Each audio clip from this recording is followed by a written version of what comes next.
Hi my friends, I'm Pat Sloan here. I am going to show you the step in applique that will take a really large shape like this and get it cut out, this part, and get it down on the fabric, because that's always a little bit tricky when you're using these really big shapes, and I love big shapes. These are the trees from Drive Down Bonnie Lane, which we're doing a sew along if you're following along right now. We're in December of 2019. In case you've forgotten. So I have the fabric and I have this part cut out. Over on my website, which I have a link right below under this video, there's a link to go to my website article where I show you step by step the photos, and I have a few of my older videos in there that will show you cutting the part out and the applique, a nice video that I did for baby lock with appliquing around with the blanket stitch. But this part here, I want to get this skinny unit down onto the fabric. So let's take a little dip down here to the ironing board. Okay, so I'm working on a pressing mat on top of my ironing board, and I have my Bonnie Lane tree fabric here. This is once again the tree from Drive Down Bonnie Lane.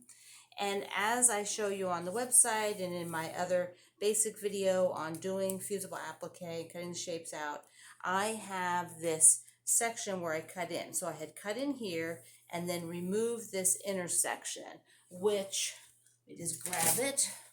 So here was the intersection that was removed. And now this can be used for something else.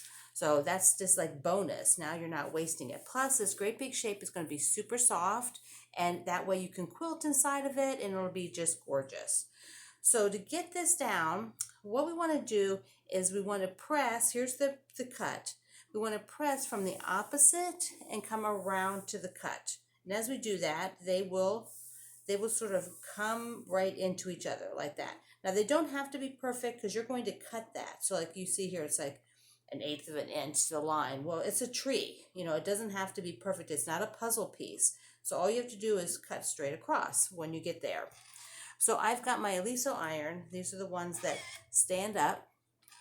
And I'm going to press from this side around. And when you're pressing, it's a very light press. You're just like 1, 2, 3, 1, 2, 3. You're not cooking a roast. You don't have to hold it on there forever.